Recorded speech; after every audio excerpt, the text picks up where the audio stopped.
আসসালামু আলাইকুম। আজকে 5.1 এর সেকেন্ড নাম্বার কোশ্চেনটা সলভ করব। Comparing the equation 3 - 4x - 2x square equal 0 with ax square plus bx plus c equal 0। এখানে যে ইকুয়েশনটা আছে এই ইকুয়েশনটাকে আমরা যদি সাজায় নিই, যেমন ধরো -2x square - 4x plus 3 equal 0, ঠিক আছে। এখন এটাকে সাজিয়ে নেওয়ার পর দেখো এখানে a ইকুয়াল কি আসছে -2, a ইকুয়াল -2, b ইকুয়াল তোমার আসছে হচ্ছে -4, আর তোমার c ইকুয়াল কি আসছে 3। তাহলে আমরা এখন এটাকে আমরা x ইকুয়াল যে সূত্র আছে আমাদের রুটের সূত্র -b plus minus √4b square -4ac divided by 2a, এই সূত্র বসায় দেখি কি হয়। -b তে কি আছে, মাইনাসটাকে বাইরেই রাখলাম, -4, ওকে, প্লাস -4 হোল স্কয়ার -4 ইন্টু এর মানও আমাদের কত -2, আর বি এর মান হচ্ছে সি এর মান হচ্ছে 3,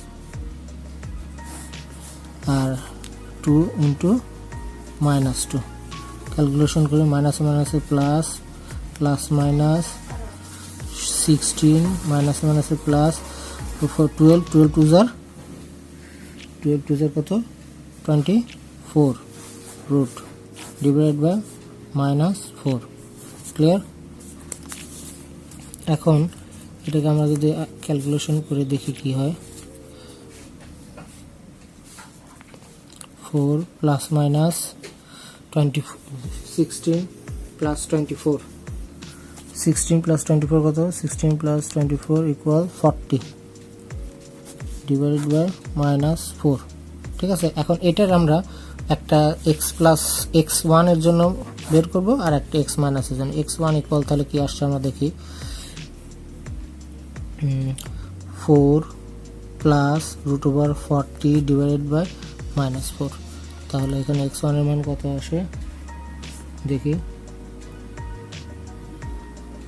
4 প্লাস, এটাকে ভাঙলে পরে আমাদের 420, তার মানে 2√10, আর এখানে -4, এখানে 2 কমন নিলে 2 প্লাস √10 আর নিচে হচ্ছে -4, এটা কাটাকাটি করলে 2, সো এখানে 2 প্লাস √10 ডিভাইডেড বাই 2 মাইনাস, আর এটাকে যদি আর একটু কাটাকাটি করি তাহলে আর হচ্ছে -1 প্লাস √10/2, আর x2 এর ভ্যালু কি আসে দেখি, 4 minus √40 divided by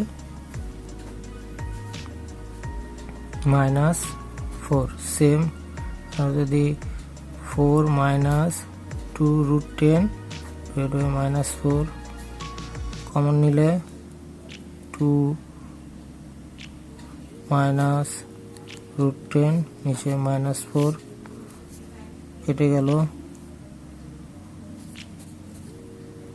2 minus √10 divided by -2, that mean -1 minus